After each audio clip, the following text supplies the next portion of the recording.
glycolysis, right? Or if you're working out really hard, you'll deplete a lot of phosphocreatine. You stop in that resting period, phosphocreatine is resynthesized in the mitochondria oxidatively, and then you rebuild it in the cytoplasm for the next exercise effort, okay? So if we think about that, like you do sprints or suicides, you know, you're sprinting, right? Right hands and knees, all that additional oxygen is resynthesizing phosphocreatine. You're not doing anything, you're literally resting there, but that elevated ventilation is providing more oxygen to resynthesize the phosphocreatine, to shuttle away, you know, the lactate and to metabolize the NADHs back into NAD+, so that we can, you know, clear those from our system, okay? So if we think about that moderate intensity of exercise requires this much oxygen, and we can get to steady state because the demand of that exercise intervention is still within our physiological limit, right? Here's our VO2 max, and this is only how hard we're exercising relative to our VO2 max. But if we think about high intensity exercise, we can, if we look on this graph, the requirement to do this high intensity effort, the intensity, requires this much oxygen, okay?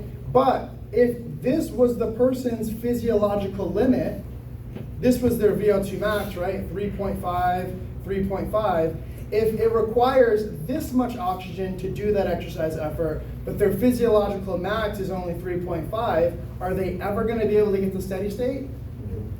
No, right? And remember, high intensity exercise, we never get to steady state. We're never able to get enough oxygen to get into an equilibrium ATP production, which by definition makes it anaerobic, okay? So high intensity exercise is anaerobic because we're not able to consume enough oxygen relative to the demands that are needed in the muscle that's contracting, okay? So if we go back and think, okay, if we're not exercising in steady state, then the substrates where we're getting the ATP from has to come from anaerobic metabolism, right? They have to come from phosphagens, they have to come from glycolysis, okay? And this actually makes sense when we think about high intensity exercise uses which substrates? Carbohydrates, glycogen, and? Well, glucose, right? And? Fats requires oxygen, right? High intensity, if high intensity means you need this much oxygen to do that work, but you're only getting this much oxygen, are you getting enough oxygen to burn the fats? No, right? So we can't use fats for high intensity because we're not getting enough oxygen to make enough ATP with those fats. And we'll talk about it a little later, you can't even break down fat from beta oxidation if you don't have NAD+, which requires oxygen to be present in the first place.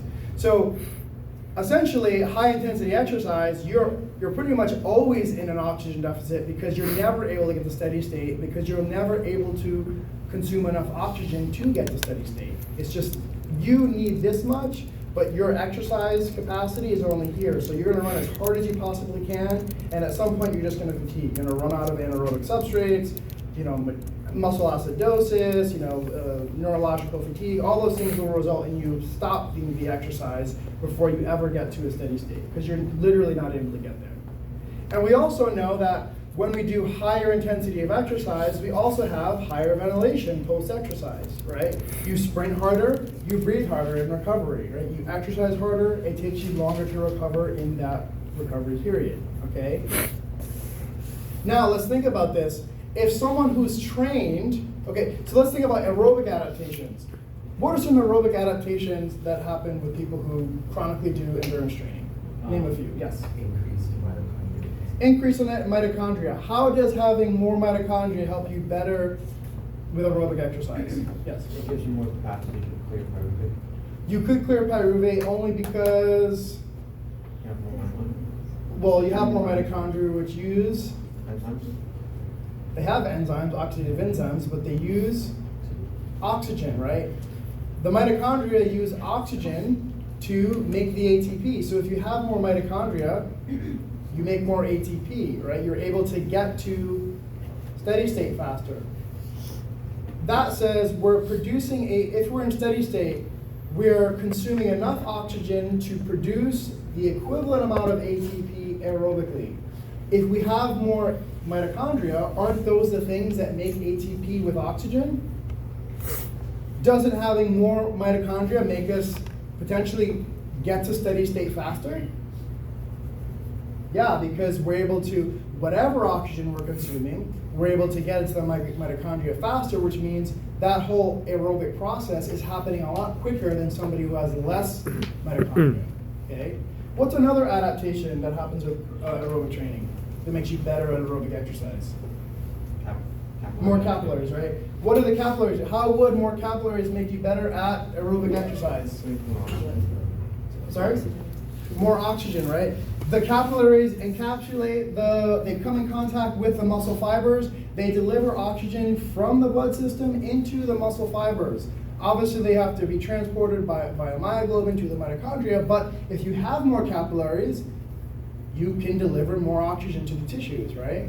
Throughout the fibers in the tissues. What are some other adaptations? Yes? Increase in lactic threshold. Your lactate threshold increases because, why would that increase? That's true. That's an adaptation that happens, but why does it increase? Isn't it because more mitochondria? Because more mitochondria. You have more mitochondria, you can literally bring more NADH to the electron transport chain. If you have enough oxygen, which is used in the mitochondria, you make more ATP, the NAD plus get liberated, they go back to glycolysis. You don't accumulate as much lactate. Or even if you are accumulating lactate, because lactate is processed in the mitochondria, those lactates can be processed back into pyruvate or a glucose molecule and sent back out, or used in other tissues, right, that are more oxidative. So yes, the benefit there is that you do have a higher lactate threshold, which results in better aerobic performance, but it's because you can use the oxygen more efficiently and make the ATP at that work rate more efficiently. What are some other adaptations? Yes? You shift to more, yes, the hybrids particularly shift to become more type 1, which makes, what about type 1s make it better for aerobic exercise? They're more endurance-based. They're- They're more oxidative. They're more oxidative, but like what about them make them oxidative? The myoglobin. They have more myoglobin, which carries oxygen, that's compared to type 2s. What else makes them more oxidative? Mitochondrial density. They have more mitochondrial density. They're also smaller, which makes it easier for oxygen to diffuse through those fibers, okay? So yes, if we have a hybrid type 2A, type 1 fiber, it's gonna shift to become more type 1. If we have a 2X, it might shift to become a 2A, which has a slightly more oxidative capacity than a type 2X, okay? What's something systemic that happens with aerobic training? Enzymes? Sorry? The enzymes? So the enzymes are in the muscle, right? So the enzymes, oxidative enzymes increase, so that's an adaptation. But what else? What's systemic adaptation that happens with training? Increase in blood volume. Total blood volume increases. So why would having a higher total blood volume make you more aerobic? Carries oxygen. Literally, the blood carries oxygen, okay? And it's not just that there's more total blood, there's more total red blood cells. That's what's carrying the oxygen. And the fact that you have more plasma volume means hematocrit's lower, blood is less viscous, the flow is easier, right? Imagine you have maple syrup going through a straw, through a vessel. It's gonna travel really slow, it's super viscous, it's lots of resistance versus water. You know, like the last airbender, just flowing, just going with it, right?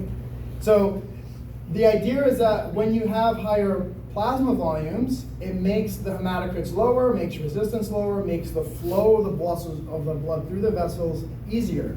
That's better to literally get the oxygen to the tissue. So you carry more oxygen in the blood with more total blood volume and more red blood cells. You have more capillaries to deliver that oxygen to the muscle, and then in the muscle you have more mitochondria and oxidative enzymes that use that to make it better, right? And also you have more oxidative enzymes, maybe you have more type 1s that have now shifted. Okay, so all these qualities make it easier to make ATP with oxygen. So if you're aerobically trained, are you gonna be, what's your steady state gonna look like? Are you gonna spend this much time before you get to steady state, or are you gonna get to steady state very quickly? Very quickly, right? So that means if you're aerobically trained, if you can get to steady state in 1 minute or 2 minutes, and someone who's untrained, it takes them 3, 5, 6 minutes to get to steady state, who's using more anaerobic substrates? The untrained person, right? So they're using more phosphagens, they're using more glycogen in the muscle.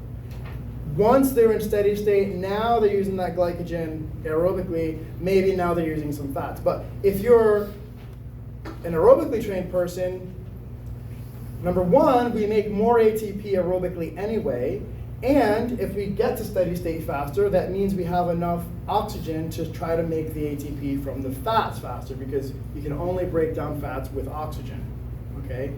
Calorically, do we have more energy in our body from fats or glycogen? Fats. Think about not just the lipids inside the muscle, triglycerides, subcutaneous tissue. Like you have a lot of fat stored subcutaneously, right? Hundreds of thousands of calories. Okay, so it's a lot of energy, but it takes a lot of time and oxygen to access those, which is very different than glycogen, which it can be accessed within 10 seconds, 15 seconds. But once you run out of it in the muscle with a few high intensity efforts, you're done. The only way to get it back is to refuel yourself, right? So very limited. So this is why we think, okay, why is an endurance trained individual better at aerobic capacity or better at submaximal exercise? Because number one, they're able to get to steady state faster, and because of that, they make more ATP with whatever substrate they're using. And if they're making more ATP with fats, they have a lot of energy there to do that, right? And they're saving all their glycogen, all their anaerobic substrates for when they really need it, sprinting at the end of the race, overcoming someone's position during a race, right? Or just increasing their work rate. They have more of that substrate. If you're an untrained person and you've already depleted a lot of your glycogen to start, or depleted more of your anaerobic substrates to start, that means you have less of that substrate at the end of the exercise bout, right? So your overall capacity is going to be much less. Does that make sense? And remember, when we think about ATP production, if we have one glucose, net ATP production is going to be 2, one glycogen is going to be 3. If it goes to the electron transport chain, ultimately these go to 32 to 33, depending, right? But if we are thinking about fats, so one triglyceride is made up of, let's say there's 16 chain carbon fatty acids, right? So we have 16 chain, 16 chain, 16 chain free fatty acid. Those go to the electron transport chain, which eventually means you can make about 450 ATP from one triglyceride molecule. You break down one glucose, you make 3 ATP. You break down one glycogen, net, you make 3. You break down one triglyceride, net 450, right? So you take a glucose or a glycogen, if you process that aerobically, you can make 10 times the amount of ATP from this substrate, from anaerobic to aerobic, right? So we already know we make more energy from metabolizing substrates aerobically. But if we use a substrate that can only be broken down aerobically, we can make over 100 times more ATP. Right, so if we can get to use more oxygen faster, we can use fats faster and more effectively, that means we have more ATP to do that workout with compared to using a different substrate. Does that make sense? So part of why aerobically trained subjects are better at aerobic capacity is because they're able to get steady state faster because of those aerobic adaptations. So when we think about EPOC, why is EPOC greater following high intensity exercise? Like if you remember here, if you exercise harder, right, this is moderate intensity, this is high intensity. If you exercise harder, you have higher EPOCs, okay? So why is that? Number one, higher body temperatures. When you exercise harder, core temperature increases. Right, why does temperature increase during exercise? Breaking the ATP. Exactly, muscle contraction. When you break down ATP, you use that energy to do work, muscles to contract, but also the energy is released as heat, okay? So the more ATP you break down, the more heat is produced. Those greater body temperatures result in higher ventilation. You have thermoreceptors inside your body that can sense the temperature of the blood and in the muscle, okay? And so if temperature is going up, it causes the lungs and the pulmonary system to stimulate and start breathing faster. Also, remember, when you deplete PCR, the only way to resynthesize it is aerobically. So if you deplete even more PCR, like with higher intensity exercise, it requires more oxygen to resynthesize. So higher intensity of exercise require higher epochs to resynthesize phosphocreatine. Also, greater blood lactate concentrations, okay? So acidity in the muscle or in the body, also chemoreceptors, they can sense the acidity in your system, and they can also stimulate ventilation to increase, okay? But realistically, that when you're working out harder, you have a greater production of lactate, and in order to metabolize that lactate back into pyruvate or glucose, it requires aerobic metabolism, all right? Which requires mitochondria and oxygen to convert that lactate back into a pyruvate or a glucose. Okay?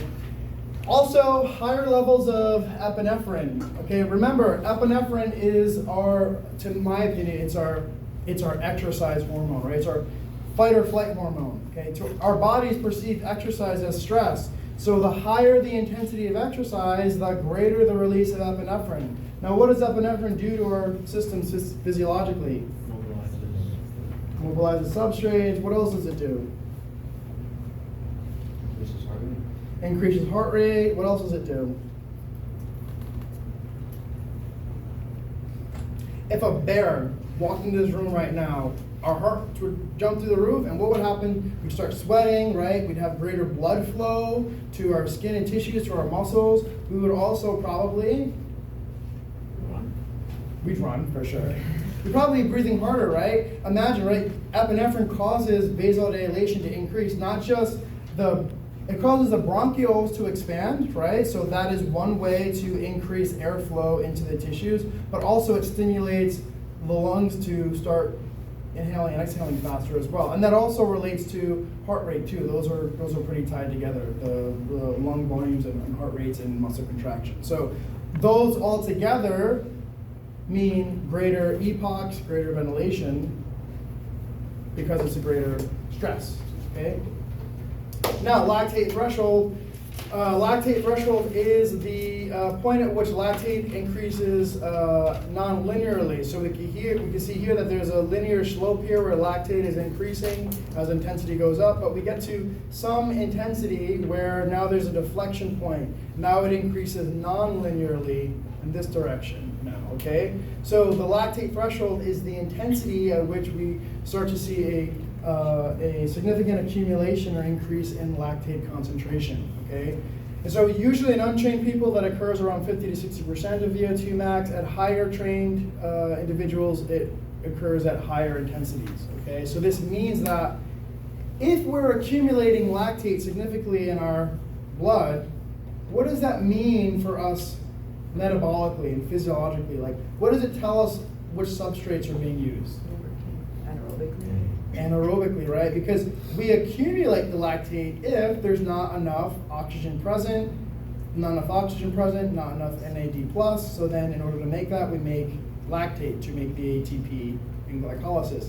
If we're accumulating the lactate quite significantly, that means there's not enough oxygen present. And if we're accumulating the lactate and the lack of oxygen, that means we must be using more anaerobic substrates, right? And inadvertently, using more anaerobic substrates produces even more lactate as well, so they kind of go hand in hand, okay? So mechanisms to explain lactate threshold, well, number one, low muscle oxygen, right? If you had enough oxygen in the muscle to begin with, you wouldn't be accumulating the lactate in the first place, okay? So one is there enough oxygen present? If yes, we're using aerobic. If no, we're probably gonna make lactate and produce the ATP anaerobically.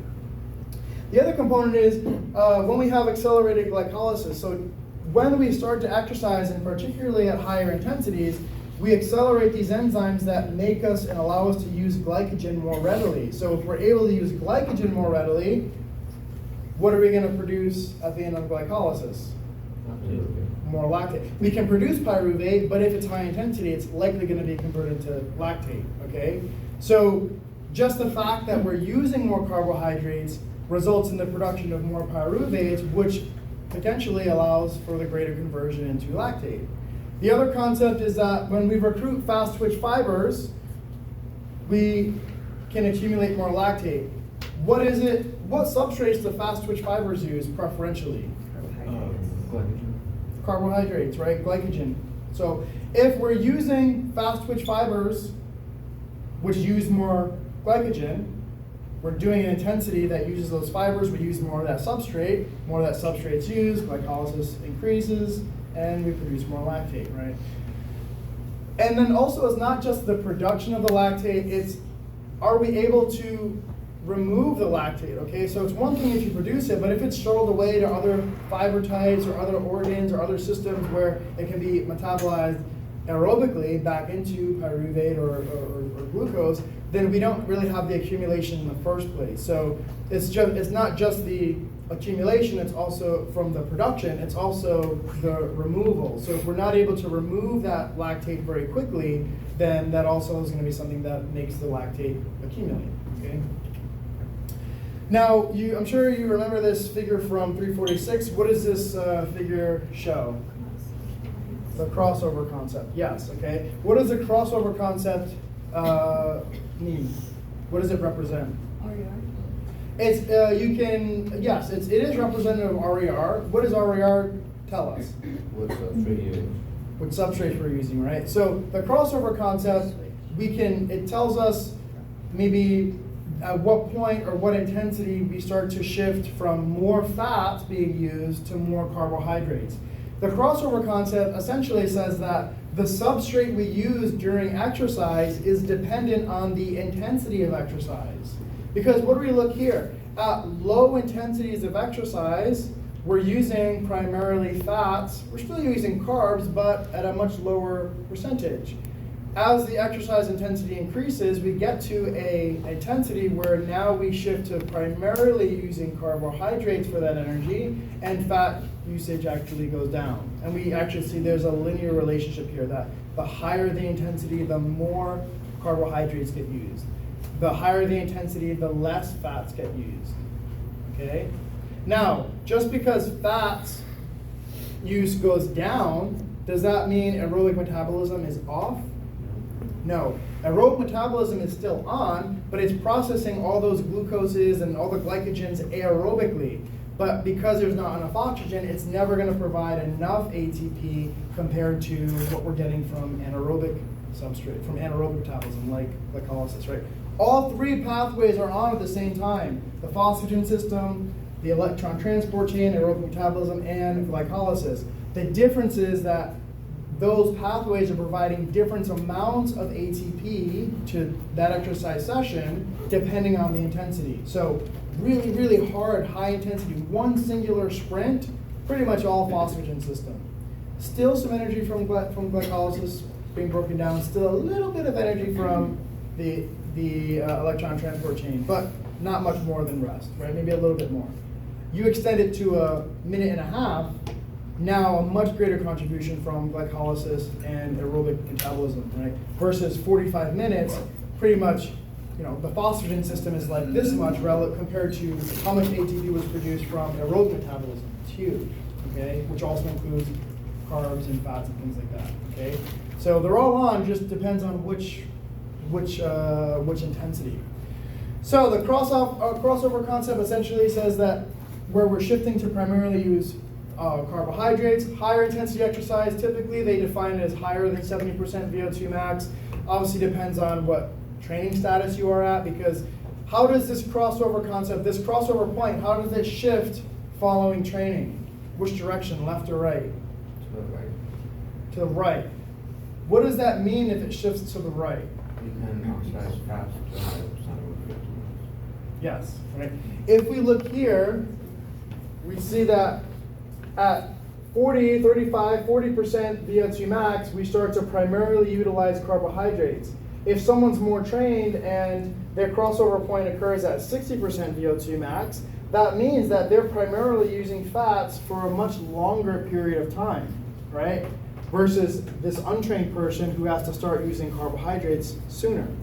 Now remember, if someone who's aerobically trained is using fats up to 60 or 65% of their max, they're using those fats and they're making way more ATP. They're supplying more ATP to their muscles to contract compared to someone who's breaking down a lot more glycogen and carbohydrates to make the ATP, okay?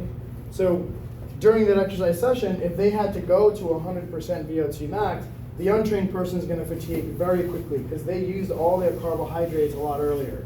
Whereas the aerobically trained subject, they're not using carbs primarily to out here, so they have more in the tank. And so they're able to last a little longer, right? Does that make sense? Yeah. So remember, the exercise intensity does dictate which substrate we use during exercise. Yes? So you want that crossover to happen at a higher VO2 max? Preferentially, right? You would prefer to be using more fats. And then, I mean, at some point, there's never, like the oxygen deficit, right? There's going to be an exercise intensity where there's not enough oxygen to ever get the steady state. So there is a point that you will absolutely stop using fats. It doesn't matter how trained you are. But in general, the more trained you are, the better situation is you're able to use fats longer because now you're, number one, getting more energy from the fats, and two, when you need to run harder or sprint to the finish line or you have more of that anaerobic substrate to do that higher work rate, whereas somebody else who ran out of glycogen, oh my God, they're running down the runway and they are just like they hit a brick wall, right? They literally cannot contract faster because they don't have the glycogen in their muscles to do the work rates, right? But if you have more glycogen, you can keep pumping along, you can keep going even faster, you don't slow down because you have more of that anaerobic substrate available. Make sense?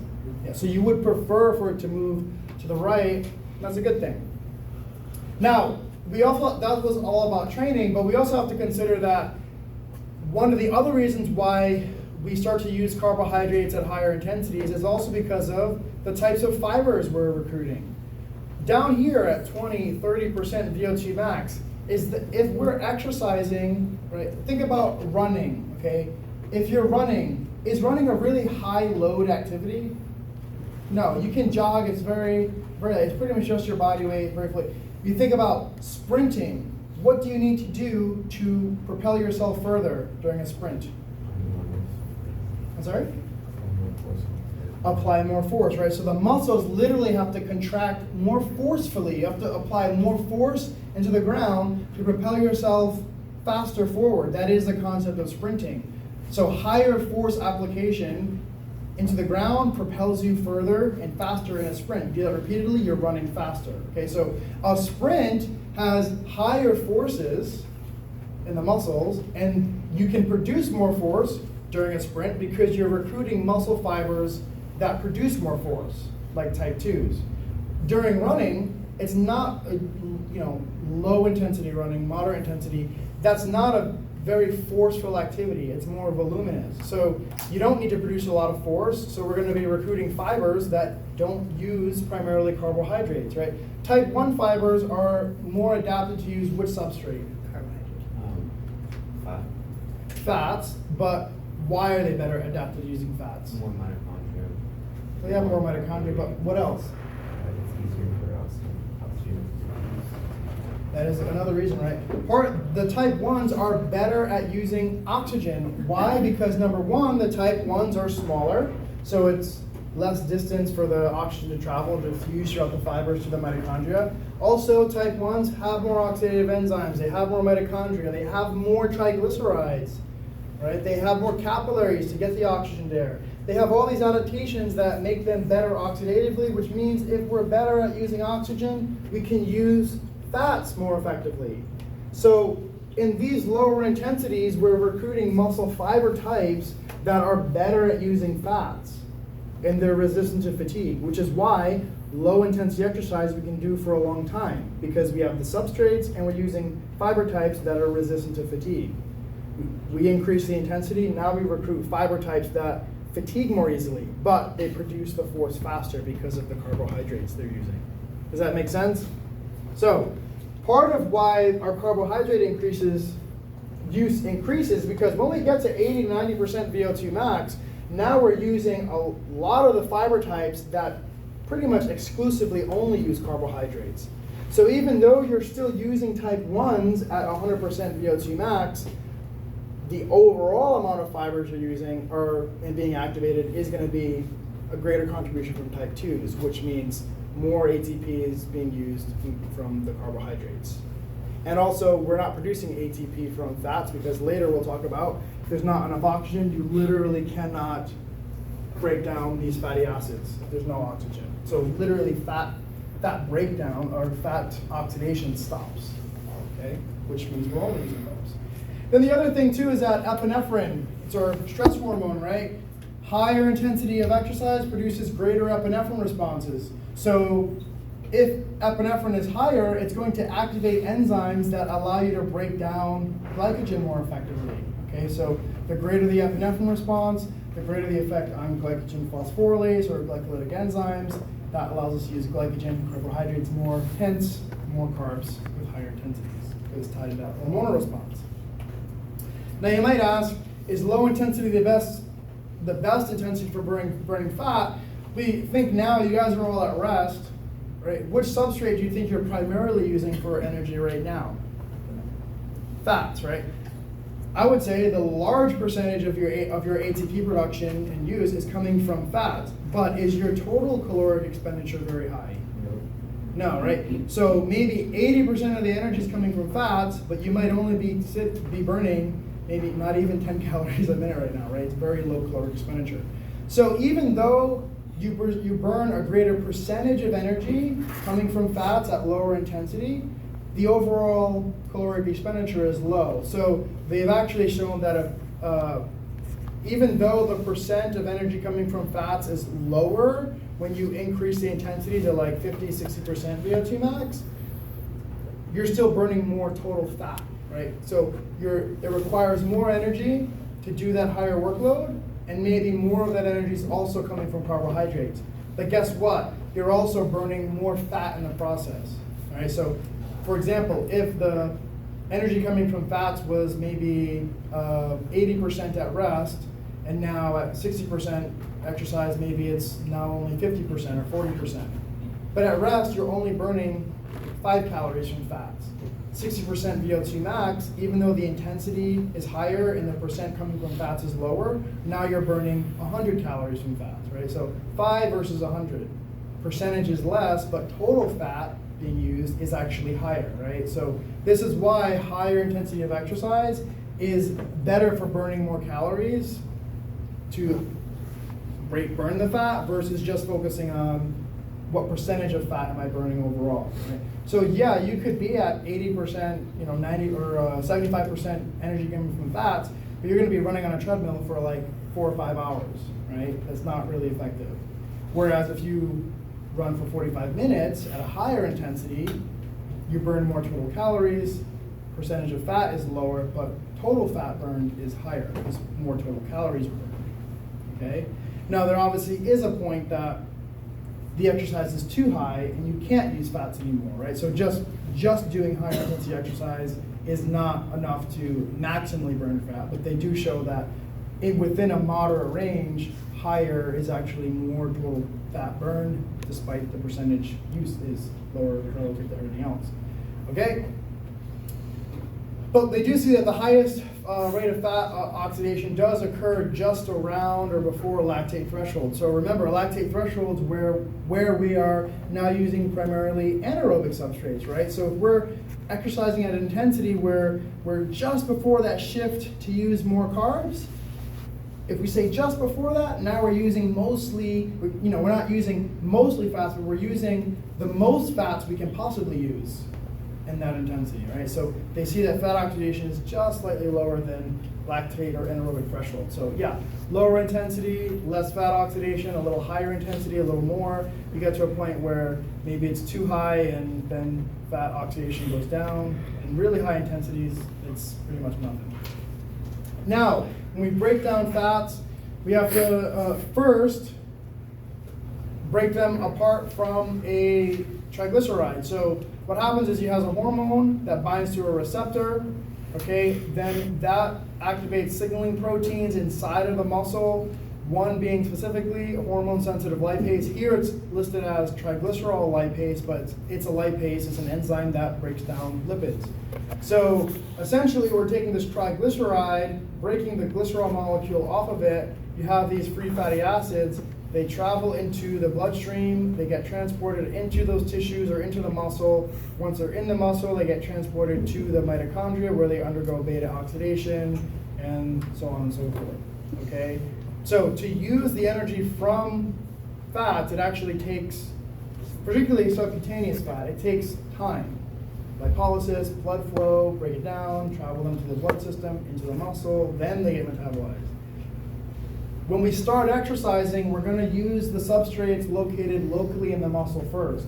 So we think about it. Okay, low intensity of exercise. You're going to use probably more fats because it's low intensity. But you're not using the fats primarily from peripheral. If you go from rest to exercise and it's still low intensity, you're going to use the fats located in the muscle first because that's where the demand is most locally in the muscle. If you extend that duration out, then you start to get more energy from peripheral sources, right? But the muscle will use the substrates located most closely initially, okay? So, once we've liberated those free fatty acids, for us to actually make energy from it, those fatty acids have to then go through beta oxidation, okay? So triglycerides undergo lipolysis, which then liberate those fatty acids into free fatty acids. Those free fatty acids then undergo beta oxidation where they convert it from a fatty acid into multiple acetyl-CoAs. On the exam, do not get confused lipolysis and beta oxidation, okay? Even though they both involve breaking down a substrate into a smaller molecule, right? A triglyceride into glycerol free fatty acids, right? Or a free fatty acid into multiple acetyl-CoAs. You're still breaking bigger molecules into smaller molecules, okay? But the terminology is specific for each process, okay? So lipolysis is breaking down a triglyceride into the free fatty acids. Once you have a free fatty acids, then those undergo beta oxidation. So in the past, I've had students get questions wrong on the exam because they knew what beta oxidation was, but on the exam, they were calling it lipolysis. Okay, so all the questions on the exam that had to do with lipolysis, they got wrong because they were looking for lipolysis and replacing it with beta oxidation, and vice versa for the beta oxidation questions, okay? So don't get those terms confused because they're on their exam and there's probably 4 or 5 of them and you'll get them all mixed up. So once you have that free fatty acid, it's broken down into acetyl-CoA. Those acetyl-CoAs then go into the mitochondria where they enter the Krebs cycle, or they're in the mitochondria already, but they go through the Krebs cycle where they produce the hydrogens from NADH and FADH, okay? So this is beta oxidation. You don't have to memorize this figure. What you do need to know is, there are 2 oxidation steps, a hydration step and a cleavage. So essentially we have an oxidation step at the start, okay? So notice how we use an FAD here. Then there's a hydration step. Then there's another oxidation step. Notice we use NAD plus here. After that oxidation step, then there's cleavage. So why is it called beta oxidation? Because the oxidation of this fatty acid occurs around the beta carbon. Remember, a free fatty acid is, let's say it's 16 carbon. It's 2, 4, 6, 8, 10, 12, 14, 16. It's 16 carbons linked together. I have them separated here, but realistically, they're actually all linked together.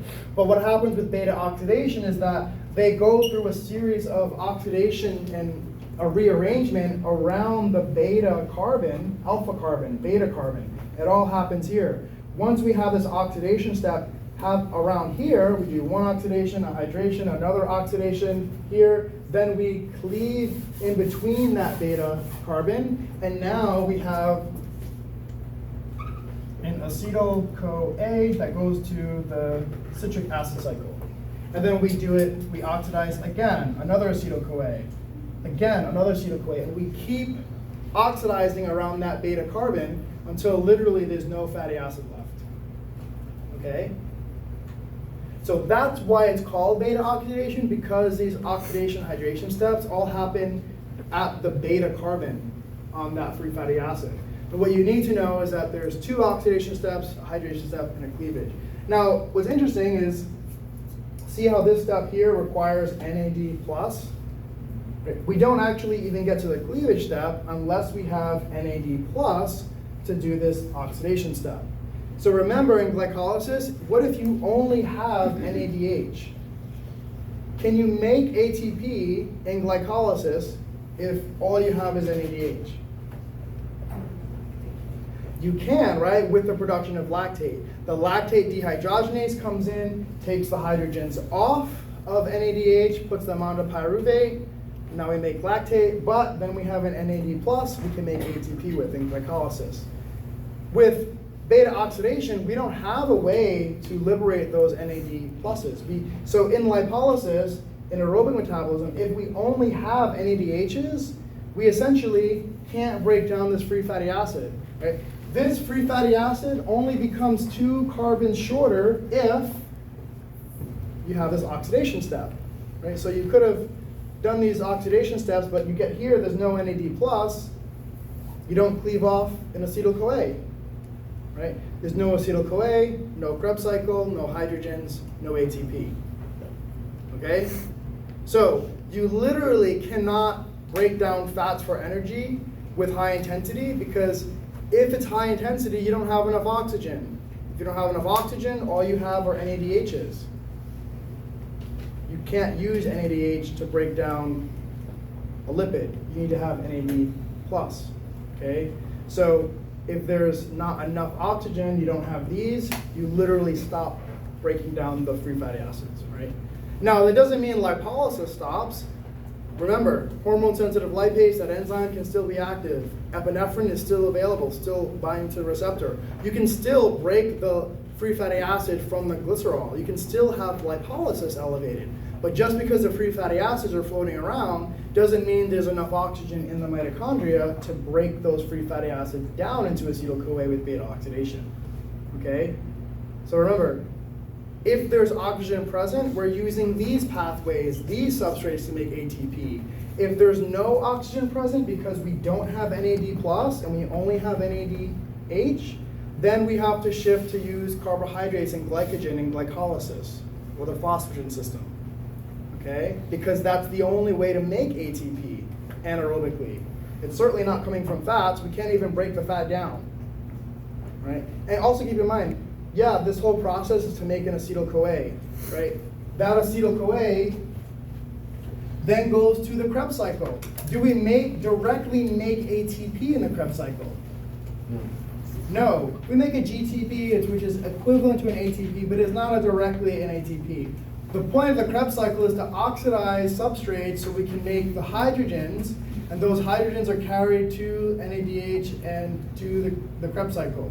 To the electron transport chain, where if there's oxygen, then they make ATP. So yeah, you might have this free fatty acid and break it down into these acetyl-CoAs, and all those acetyl-CoAs go to make the hydrogens, and they get carried to the electron transport chain. But mind you, if there's no oxygen here at the end of the electron transport chain, we've just broken down a bunch of acetyl-CoAs that we can't make energy with, right? Because now they're just a bunch of hydrogen still, right? So fats require oxygen to undergo beta oxidation, right? And even in that process of beta oxidation, those acetyl-CoAs that go through the Krebs cycle still don't make ATP unless there's oxygen in the electron transport chain, right? So only unless there's oxygen in the electron transport chain do we make energy from fats, okay? It's a huge condition. But the payoff is actually really big, because yeah, we broke down this free fatty acid, there's 3 of them on a triglyceride. We didn't make any ATP up until that very last step, but guess what? If oxygen's there, we're making 450 ATP from this one molecule, right? So it's a huge payoff if there's oxygen present. But up until that point, we actually are not making any ATP. And in some spots in beta oxidation, it actually requires energy. It requires the investment of 2 ATP, all right? So it's a much more complicated process versus glycolysis. We know we're making ATP anaerobically. We know we can do it because we can do it with lactate dehydrogenase, right, to make the NAD+. With fats, you can't. It's not possible, all right? So that is the reason why we cannot use fats aerobically. Now, when we think about it, yes, we can break down these fats, send them to electron transfer to the Krebs cycle as acetyl-CoA, but fats maximally burn in a carbohydrate flame, meaning that the Krebs cycle, to maximally use all those fats, you actually need some of the byproducts of glycogen breakdown to stimulate the Krebs cycle to increase activity in the first place, okay? So first, if you have some carbohydrates already being broken down, that revs up the Krebs cycle to allow these free fatty acids to enter into a cycle that's already going at full tilt, right? If you haven't even turned on the Krebs cycle because you're lacking the glucose or glycogen from glycolysis, then it's going to take much longer to rev up the Krebs cycle from just the fats, okay? So yes, you can oxidize a lot of fats on a high-fat diet, right? But if we're thinking about performance doesn't just require fat. Performance in sport requires carbohydrates, right? Because you need to sprint to the finish line, run up that hill in cross country. You know, you gotta box out as you're trying to run for position. You know, it requires high intensity bursts intermittently, even if it's a long duration, you know, 5K or 10K running event, right? It does require higher work rates intermittently sometimes. So if we're on a low carb diet, number one, we don't have the substrate to do that higher intensities during sport when we need it, but also we're not training our system physiologically to get better at using carbs during training. We're only getting it better at using fats during training, which is good if it's going to be submaximal. But they have done plenty of studies that show that even though you get higher VO2s, more mitochondria from high-fat diet, low-carb diets, performance suffers.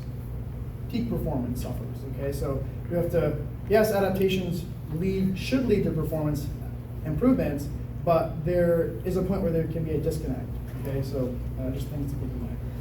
So back to intensity and substrate use. Notice that lower intensity of exercise, we're getting a lot of energy from, or low intensity in general is getting energy from plasma-free fatty acids and muscle triglycerides. If we increase the intensity, we start to use more energy that's located directly to the contracting muscle, so muscle triglycerides. And you know, notice here at moderate intensity of exercise, half of the energy is coming from carbohydrates, half of the energy is coming from fats.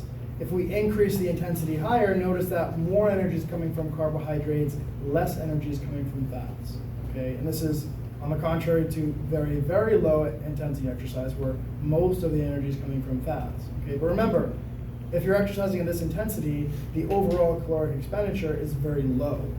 Here, the overall expenditure of calories is very high, right? So even though there's lower percentage of energy coming from fats, you're actually burning more total calories from fats by doing the higher intensity, up into a point, okay?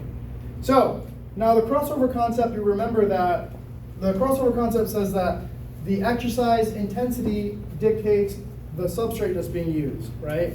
Higher intensities, more carbohydrates. Right? It's really the representative of the intensity that we cross over, but we see in general higher intensities, more carbs. So that says that if we say this is going to be a 60% intensity and we're going to do this for an hour, we're going to use mostly maybe carbohydrates intermittently, maybe 50% both, right? 50% carbs, 50% fats. If we do that for an hour and it's 60% VO2 max, that's what substrates we're using.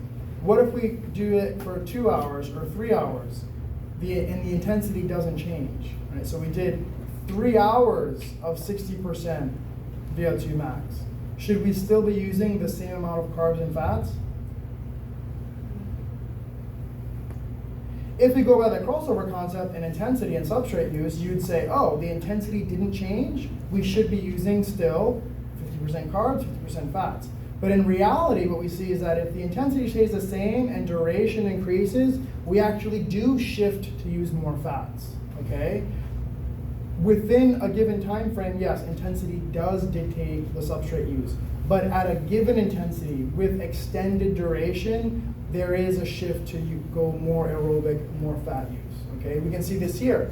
At the start of exercise, we used maybe about 40% fats, 60% more carbohydrates, muscle glycogen mostly coming from, and some glucose. But by the end of 4 hours, notice now we're getting 60% of our energy from fats, okay? And less of our energy from carbohydrates, even less from muscle glycogen. So yeah, this is all the same intensity, we just extended the duration and we see a shift in the substrate use, okay? And remember, we get more energy from breaking down fats. So yes, it would behoove us, it would be beneficial to shift to more fats as fast as we can because we're limited in how much glycogen we have in our muscle. And we don't actually make that much energy from glycogen, right? We make more from fat, so we want to get there. So I like this graph because it shows how the total energy cost of doing different intensity of exercise, but also it shows the relationship between different substrates at those different intensities. So when we look at the x-axis here, okay, we can think about running speed also in relationship to percent VO2 max. Okay, if we see someone jogging, we can visually think to ourselves, we don't know how fast they're running, but we can say, oh, they're running at a light intensity, right? They're just going really easy. If someone is sprinting for the bus or they are running really fast, we intuitively know they're working out really hard. They're at a high intensity because they're running faster. So even if we don't know what percent intensity they're running at, we know that running faster means harder workouts, right? A higher intensity. So if we look at this x-axis, we can see that 50% VO2 max, 100% VO2 max. But also it's anchored to running speed. We know that if you're running at 10 kilometers per hour, that is slower than running at 24 kilometers per hour. So if you literally run twice as fast, you are running twice as hard from an intensity standpoint. And we know that the harder you exercise, the more calories you expend. So we can see that lower intensity of exercise, running slower, lower percentage of your max, uses less calories.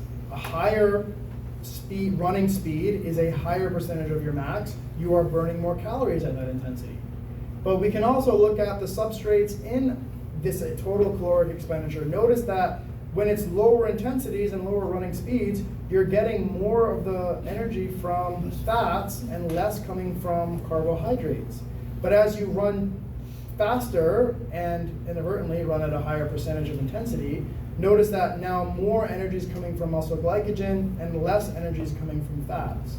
Up to the point where you get maybe around 85-90% VO2 max, and you're almost exclusively using carbohydrates and muscle glycogen, right? You're literally not even burning fats at this intensity, maybe 85-90%. Why aren't we using fats at that high intensity? Oh, because you don't have enough oxygen, right? You don't have the NAD plus, right? Because there's not enough oxygen, all you have is NADH, so you literally can't even break down and oxidize those fats. So what are you left with? You can only use the muscle glycogen. And these higher intensities are using fiber types that only use glycogen, right? Type 2s are not built to use fats. So when we run faster, we're using type 2s that are breaking down glycogen. Remember too, higher intensity of exercise, greater epinephrine responses. Epinephrine allows us to use glycogen more readily. So all of those factors result in more carbs being used at higher intensities and less fat. Does that make sense? All right. So on this table, I have, there's a lot of numbers in here, but I underlined a few things that I thought are important. We just talked about how we shift substrate use depending on the duration of exercise. In this table, we can see that they had already trained individuals, so moderately trained individuals They ran for 4 hours, 240 minutes, okay, at 60% VO2 max. It's 57, but it's close enough, right? So 60% VO2 max for 4 hours. If we look at some of these columns here, we see RER. What does RER tell us? Exactly, respiratory exchange ratio, what substrate we're using. So what do the values mean? What does an RER of 0.7 mean? You're using more than that. Primarily, almost exclusively fat. What does an RER of 1 mean? Exclusively carbs. What about 0.85? Half and a half, right? So 0.7, 1, it's 0.3, 30, right? Half of 30 is 15, 7, 85, right? So 0.85 means you're using half the energy coming from fats, half the energy coming from carbs. If we look at this table, we can see they measured RER, 30 minutes into exercise, it was 0.89. So what's the primary substrate they're using for energy? Carbohydrates. But let's look at 4 hours later, 0.81. Right? What substrate are they primarily using for exercise? More fats. They're still using some carbs, right? Obviously it's not 0.7 exclusively, but we've shifted to use more fats. Now also, look at lactate. Lactate is 1 millimole per liter here. It's not very high concentration, but look at the end of exercise. It halved, right? So long duration exercise, lactate actually goes down over time because oxygen, right? Delivering oxygen, steady state, you're in equilibrium. And 60% is not a very high intensity. And if we're using more fats, then we're using less carbs, less pyruvates produced, less lactate. You wouldn't produce it anyway, lactate, because there's oxygen present, right? Which means that we're not converting lactate anyway. So see how they're related? Now also look at glycerol.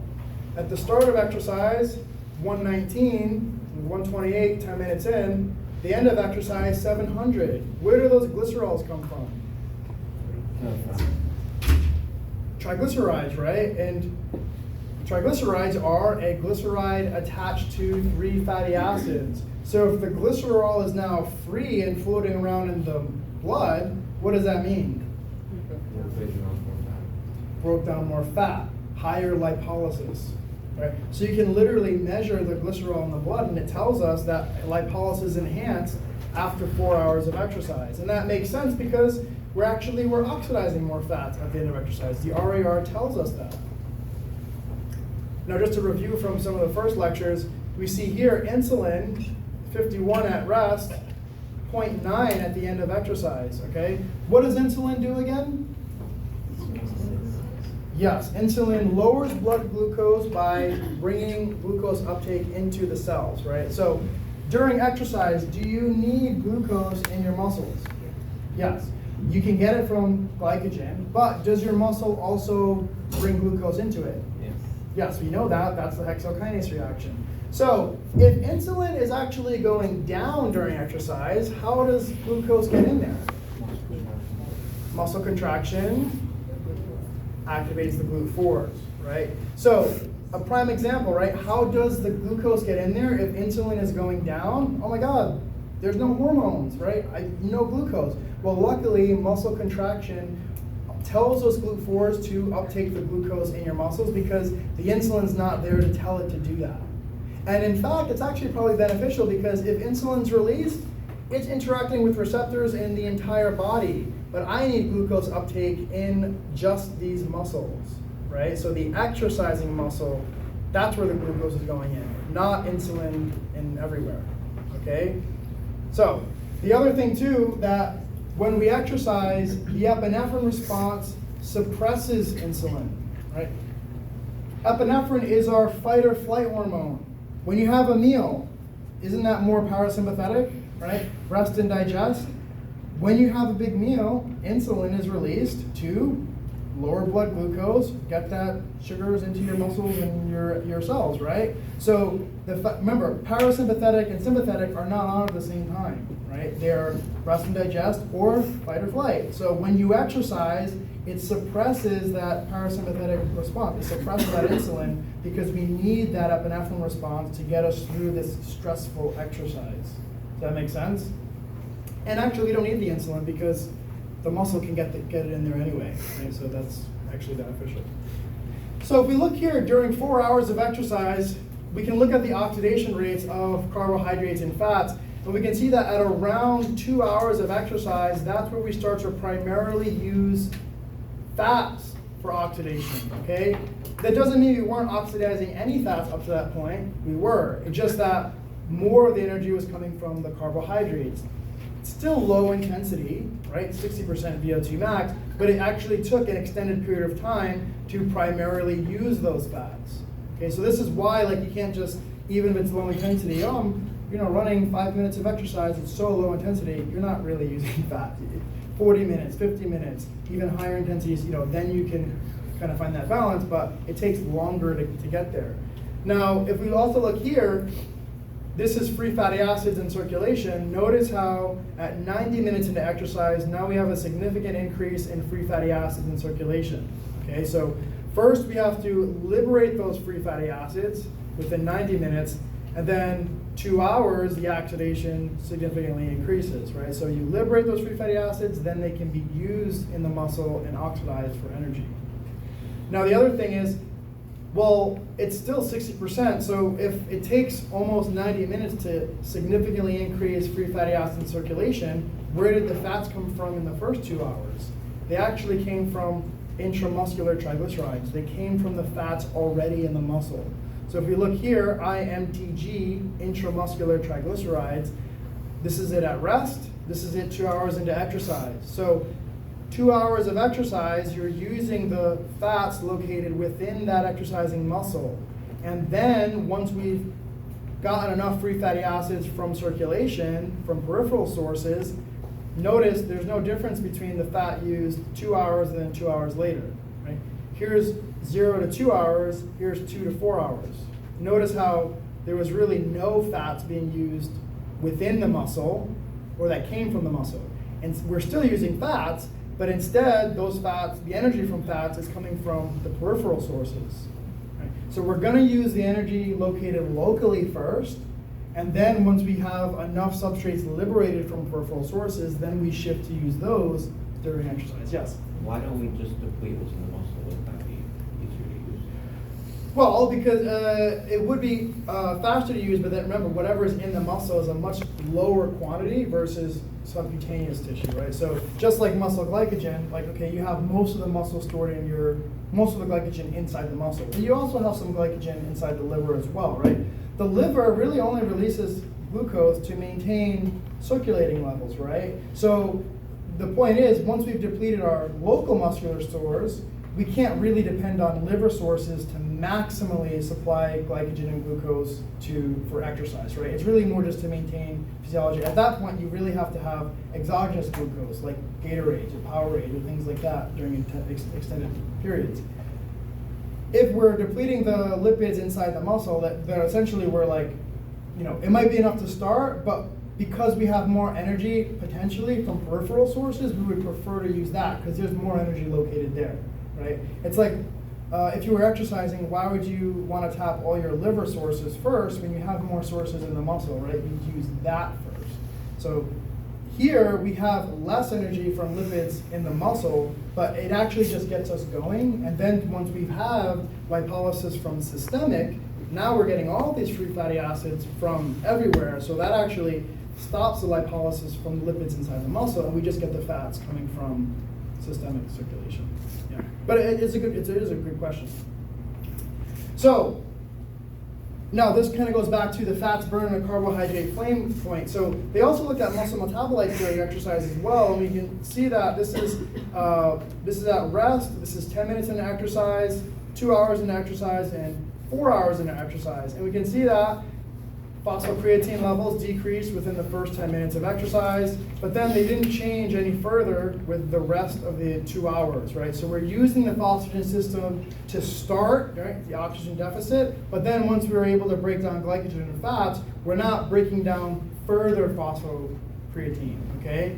We see that we produce lactate initially, 8 to 14, but then it goes back down to 6 and 7. So notice these numbers here, 8, 14, 6, 7, those are higher than what was reported in the blood, right? The blood was 1, but in the muscle, it was 8. So the concentration is always going to be higher in the muscle because it dilutes when when it gets in circulation. But let's look at glycogen. Okay, this is to start. They didn't measure glycogen at 10 minutes into exercise, but they did measure glycogen 2 hours in, and notice that we lost about half our glycogen within the first 2 hours of exercise. Okay. Also notice, even though, so this is 4 hours, even though at 4 hours we're still having a lot of free fatty acids coming in, even though we're still oxidizing a lot of fats, between hours 2 and 4, even though this was happening, we still used more glycogen, right? So even though we know most of our energy was coming from fats, there's parts of metabolism that still use glycogen, right? So we're still going to break it down at some point intermittently, even if that's not our primary substrate or primary source. Now, if we look here, this is PDHA. What does PDHA stand for? PDH active, okay? What regulates PDH activity? We'll review. Well, calcium can regulate it, but not directly. What is calcium? What directly affects PDH activity? PDH kinase and phosphatase, right? So PDH kinase and PDH phosphatase directly interact with PDH. Now, what regulates PDH phosphatase and PDH kinase? Muscle contraction regulates it, right? But specifically what are the things? ATP, ADP, but more specifically? The ratio, right? So a high ATP to ADP ratio. So when you're studying, try to make sure you're using the specific conditions, right? It's not just ATP to ADP, it's specifically a high ATP to ADP ratio, right? Having more ATP relative to ADP turns on the kinase, right? If the kinase gets turned on, what does that do to PDH? Inhibits PDH, right? So, what are some other factors? We said contraction activates PDH, right? How does PDH get activated by contraction? Yes, calcium gets released, which causes the change in which enzyme? Glycogen phosphorylase. It regulates glycogen phosphorylase, but relative to PDH. Phosphatase. The phosphatase, right? Calcium activates PDH phosphatase. PDH phosphatase is turned on, which now makes PDH active. Okay, and actually we can see that within 10 minutes of exercise, PDH was already highly active. Okay, there wasn't an epinephrine response. So how did PDH become more active? Because when you start contracting, the calcium stimulates the phosphatase, which stimulates the PDH, which is why it's active within just 10 minutes of exercise. But 2 hours, still the same activity. But look, 4 hours, PDH is actually less active compared to previously. Why do you think that is? Well, we're making the ATP from fats, right? But the PDH wants to convert pyruvate into acetyl-CoA, right? So maybe, yes, maybe you have more acetyl-CoAs coming from the fats, beta oxidation. Maybe that is something that breaks down, that slows down the PDH, right? Because remember, how does acetyl-CoA affect PDH activity? If you have a lot of it, you're not going to make How? PDH kinase. Right. High acetyl-CoA concentrations activate PDH kinase, which inhibit PDH. Right? So if you have maximal beta oxidation, you have a lot of free fatty acids turned into acetyl-CoAs. All those acetyl-CoAs can then inhibit the kinase. Can activate the kinase and then inhibit PDH. So that's one mechanism potentially how PDH goes down. But also remember, if we used more glycogen here, right, we have less glycogen available. So what does that mean for pyruvate? Less pyruvate. What does pyruvate have to do with PDH? And it inhibits PDH kinase, so it's also pyruvate also. Remember, yes, PDH kinase is inhibited by pyruvate. So initially, when you start to break down glycogen, you're producing pyruvate. That inhibits the kinase, which then turns on PDH. But at the end of this exercise bout, when you have less pyruvate because you have less glycogen available because you've used it all, now there's no pyruvate to inhibit the kinase, so that actually increases kinase activity, which then shuts down PDH activity slightly. So if you read this paper by Watt, they will actually tell you, they hypothesize that the reason why PDH went down, maybe because of the acetyl-CoAs and the beta oxidation, but they had thought maybe it was more because of glycolytic flux. There was less glycogen available, between glycolysis and the Krebs cycle, and so that flux, or in between, actually resulted in lower activity. Okay? So this actually goes back to, remember the low-carb diets and PDH activity and kinase activity? It's very similar to that, right? When you have less glycogen, you have less pyruvate, PDH kinase is more active, which shuts off PDH. Here, you've used all your glycogen, you have less glycogen, you produce less pyruvate, that means more PDH kinase activity, less PDH activity, right? Now, obviously there's a lot of graphs, right? We have graph, graph, graph. These graphs and tables, the big take home of what the point of these graphs are in the yellow boxes. So if you're studying, you're not really sure, what am I looking at? Obviously there's underlying things, but if we just take a second and look at the yellow box, it summarizes what the point of the data on the slide is showing. Right? So don't get overwhelmed by the graphs and figures. It's a lot to look at. Where do I look? Just first look at the yellow box, what is it saying, and then see where you can identify that on a figure. Right? And usually, to be honest, if you took all the words in the yellow boxes, cut and pasted them into a Word document, it would literally read you a story about this substrate use or about this enzyme activity. You could literally read a paragraph out of a textbook just by following the yellow prompts, because it's showing you the data that is this response to physiology. Right? And then lastly, this data shows the effect of diet on hormonal responses and substrate use. So in this study, they had, in the black lines, it's a low-carb diet, and the white dots, it's a high-carb diet. So you can see that when you're on a low-carb diet, you're replacing those calories with higher fats, right? So low-carb, high-fat. You are consuming more fats, you have more fats in circulation. If you have a high-carb diet, you have less fats in circulation. Whatever is the primary macronutrient or the primary source of energy that you're consuming more of, that's what your muscle is going to use preferentially, because that's what's more available. So if we look at plasma glucose, you're on a high carb diet, you have more glucose in circulation because you're consuming more of it in your diet. A low carb diet, less glucose in circulation, it's less in your diet. Now, if we look at glucose uptake, we can see that if you have more glucose inside your diet, then you have greater glucose uptake during exercise, particularly at the end of exercise. Okay, so that's pretty interesting. Now, the other important note is, obviously, adrenaline is also called epinephrine. They're used interchangeably. So when you see adrenaline, it's also epinephrine as well. But if we look at the different diets, when you are on a low-carb diet, keep in mind, the low-carb diet and the high-carb diet, they were the same exercise intensity and the same duration. Right? So it is the same stimulus. So shouldn't the hormonal responses be the same if it's the same stimulus? Well, this shows the diet has an effect. So if I did 60% VO2 max for 3 hours, if I did that today and then I did it again a week from now, physiologically it's the same stressor. I should have the same hormonal response. But what we see is that the specific diets affect the hormonal response, because if you were on a low-carb diet, you had a higher epinephrine response later into exercise. If you were on a high-carb diet, you had a lower epinephrine response later in exercise. If you were looking at cortisol,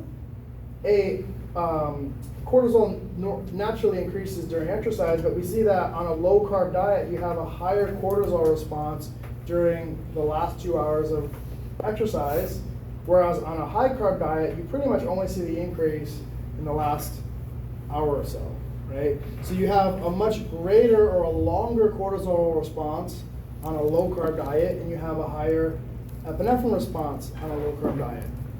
Both those hormones are like stress hormones, right?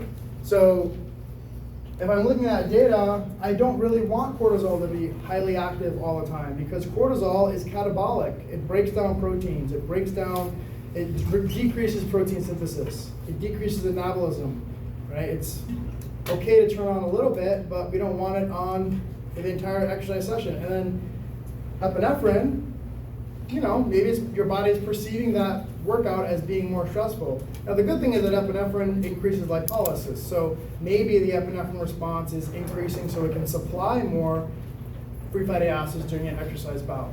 But the other thing is that maybe because you're lacking the carbohydrates, the body perceives it as more stressful, so there's a higher epinephrine response to try to mobilize the substrate. But they didn't really get into that. But clearly what the data show is that when you're having different diets, it does affect the hormonal response. Yes? So because of that increased epinephrine, would it kind of feel harder to do the same activity?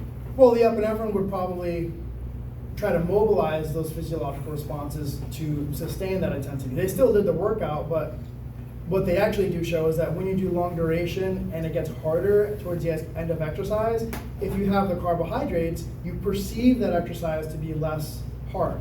But if you're lacking the carbohydrates, you perceive it to be harder, right? So maybe their perceptions of that stimulus was harder on the low carb diet, and because physiologically the body was perceiving it as harder because you lack that substrate, the carbs, it produces a greater hormonal response to try to mobilize more substrates to supply that energy, right? Because if you don't have the carbs, you can't get the energy immediately. So what do? A greater hormonal response, more vasodilation, more heart rate, more lipolysis, more free fatty acids, more energy, right? But it took a hormonal response to get that versus actually having the carbohydrates in the diet to supply it in the first place, right? So I say this because a lot of people say, oh, high carb diets, it's a big thing against carbohydrates. The obesity epidemic and diabetes, like this whole malnutrition and overconsumption of foods. A lot of it is tied to, or the myth is around carbohydrates, right, and the insulin diabetes model, right. But when you look at the data, it's not so much that it's the carbohydrates themselves that are leading to obesity and diabetes. It's really more so the excess calories and inactivity. Okay, so what we end up seeing is that when there's this big push for low carbohydrate, that, it actually ended up being higher fats. But higher fats means more calories. So people were over-consuming with more calories in their diet from higher fats, and now there's a whole big thing. Because actually, when you consume amino acids, protein, there's an insulin response. So why don't people become obese and diabetic just from consuming protein shakes, right? Because it's not just the insulin response, it's the total calories and the other things that come along with it. If you are diabetic, if you are already obese, yes, then the carbohydrates, that effect is true, that matters. But if you're a normally no disease state, normal BMI, all that kind of stuff, pretty healthy, the insulin is not the thing that's causing you to become obese, or the carbohydrate. It's really, because you can become obese on a low carb diet if you're consuming an extra 1,000 calories a day from fats. It'll happen, right? So this just goes to show that people say, oh, I love keto, I love Atkins, we love paleo, carbohydrates, no, huge aversion to carbohydrate diets. But the fact is, you burn more fats on a high-fat diet because you're only eating the fats, right? It's not that fats are inherently better to burn, it's that that's the only thing you have to burn, right? So ultimately, you want to stick to a diet that you can adhere to long-term, because they've shown that when you have diets that are very fat and, crash diets this and this new one, that one, the weight never stays off and actually results in gaining over time. You want to stick to a diet you can adhere to, and that ultimately leads to better body composition and health changes long term, because it's something that can be maintained, not something that's up and down all the time. All right? So just a tidbit there. So that's substrates. Now we'll talk a little bit about hormones, because we just finished on hormones.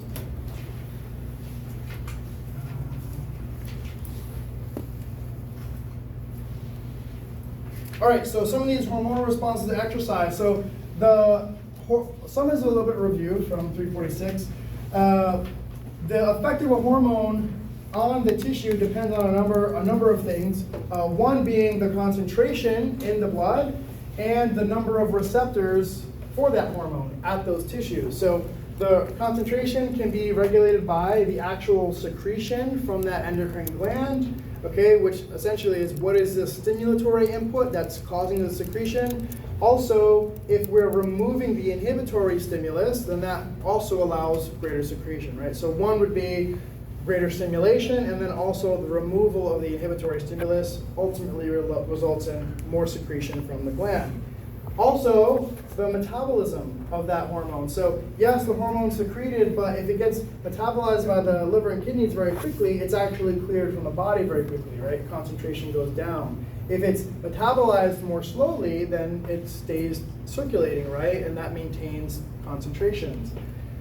The quantity of transport proteins also matters. So if we think about a hormone like cortisol or estrogen or testosterone, those are steroid hormones and they are bound to a protein called albumin, right? Just because the hormone's in your circulation doesn't mean that it's active, okay? So yes, testosterone might be circulating, but it's not interacting with the receptor unless it's free, right? Unless it's disassociated from the protein, the binding protein, right? So realistically, if you have a high hormone concentration, but all the hormone are bound and there's less free, that means there's less active hormone to interact with things, right? And then also the change in plasma volume. So shifts in plasma volume and circulation also change the concentration of the hormone. Now, ultimately, the hormones have to bind to a receptor to cause a change inside the cell. Remember, hormones and receptors, they work like a lock and key mechanism, kind of like enzymes. You have a hormone that literally fits with its receptor, and they lock, they cause a change either at the cell membrane and then cell signal to the nucleus to cause a change, or they can, like steroid hormones, enter the cell, then bind to the receptor, and then act as a transcription factor and change the DNA response there, right? So the whole point is the hormones bind to a receptor to cause an effect. If we look at this chart, we have these different lines. Each line represents a cell with a different number of receptors. So this is a cell that has 20,000 receptors. This is a cell that has only 2,500. If we look at the x-axis, this is the concentration increasing, right? It's logarithmic. So as you go from left to right, it's the concentration of that hormone increases. On the y-axis, we have the biological effect of the hormone on the cell, right? So the hormone binds to the receptor, causes a change in the cell. So if we look at this, we can see that, for example, this cell has 5,000 receptors on it. This cell has 2,500, so half. At the same hormonal concentration, right? So both of these cells were exposed to the same amount of hormone. But notice that the cell that has twice the amount of receptors has twice the amount of biological activity, right?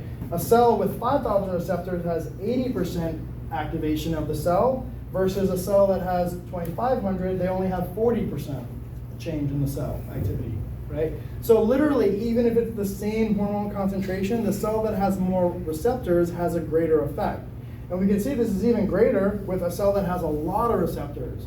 Notice, the maximal activity of this cell occurs at a much lower concentration compared to this one. Actually, this one never even gets to the maximal activity because it has so many less receptors, right? So clearly having less receptors is going to be a limiting factor for a biological response. Because there's less receptors, it doesn't matter how much hormone's present, there's nothing to bind to, right? So, which means there's going to be no change in the cell. Why is this relevant? We talk about overtraining. Overtraining, they have shown that the receptors for epinephrine actually decrease. You have less epinephrine receptors when you're overtrained, right? So that's detrimental to performance.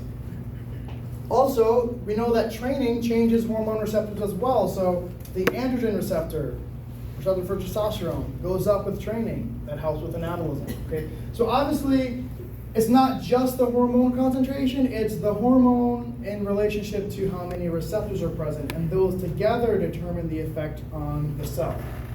So, what hormones regulate substrate use or substrate mobilization? We have insulin, glucagon, catecholamines like epinephrine, norepinephrine, growth hormone, cortisol, and thyroid hormones. Now, catecholamines are released from the adrenal medulla, okay, and a lot of these effects you're already familiar with from 346.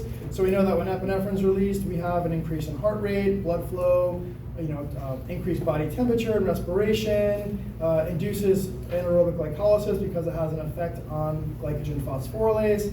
Epinephrine works or binds to the beta adrenergic receptors, okay? You have to know that the epinephrine receptors are for the beta adrenergic receptors, which are different than the androgen receptors, right? Androgen are for testosterone. Adrenergic is for epinephrine or adrenaline, okay?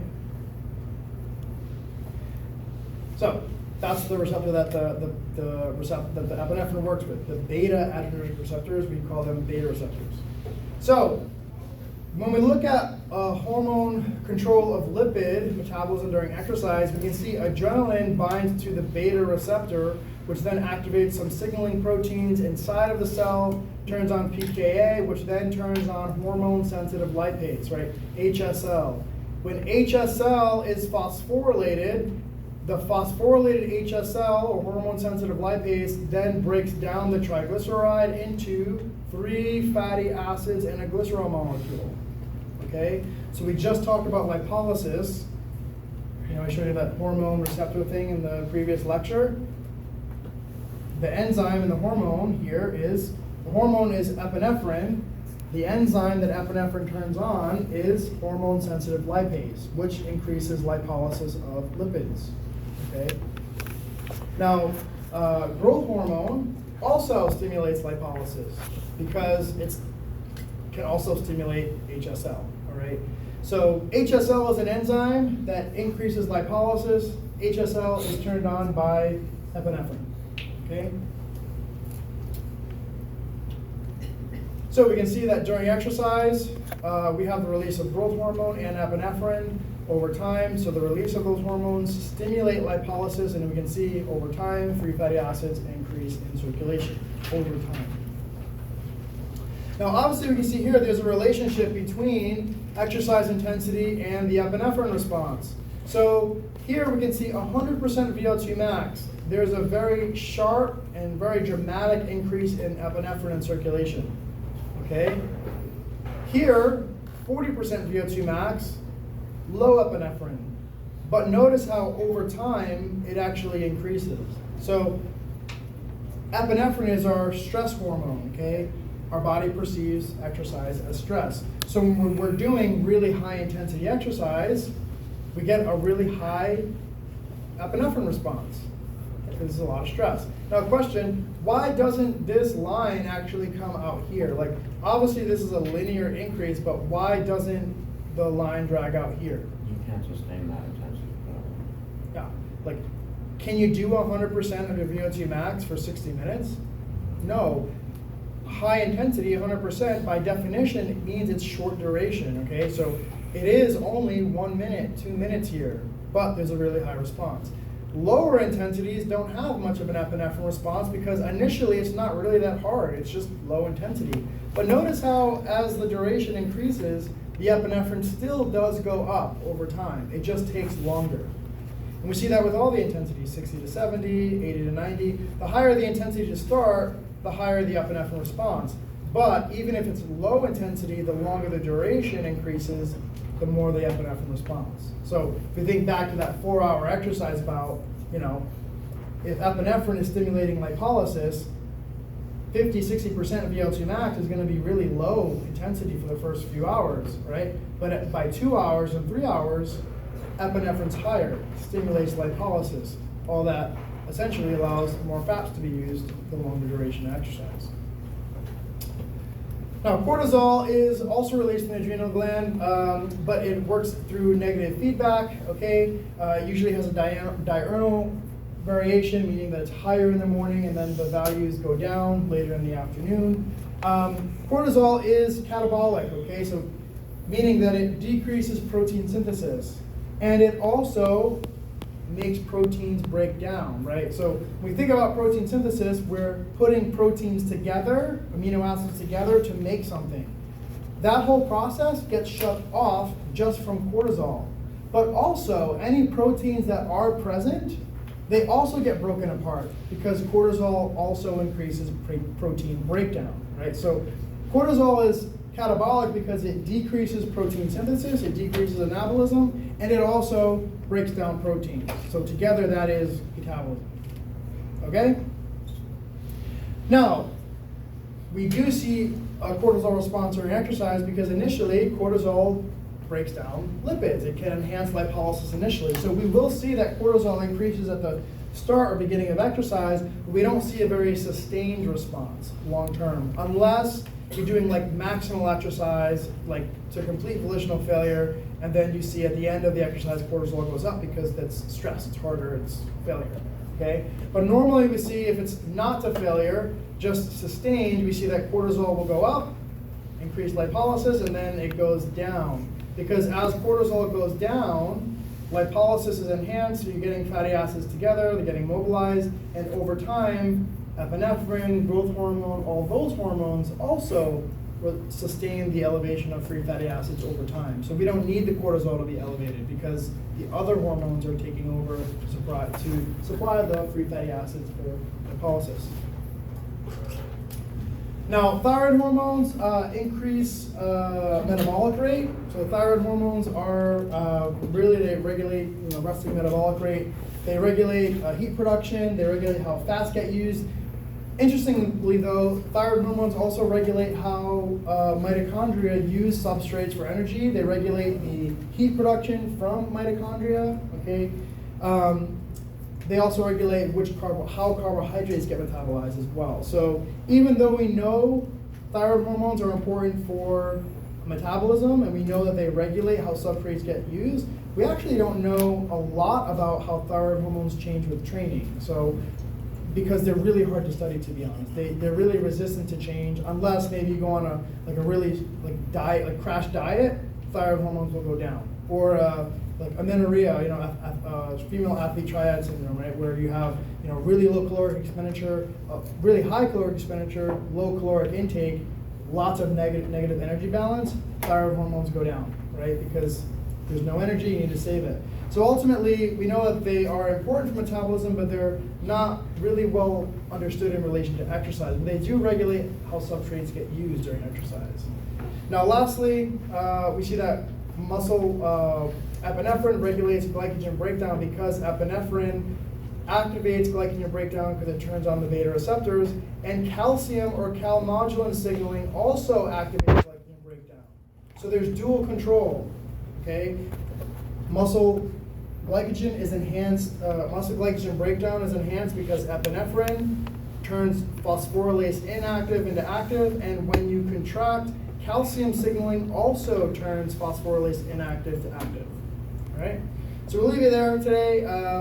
We will finish the rest of this next class. I'll start here at 14, but I will see you guys next class. We've come with some questions, okay? Because we will have some time at the end of next class to talk over some concepts you might want me to reiterate or review. So try to come to class with that. All right?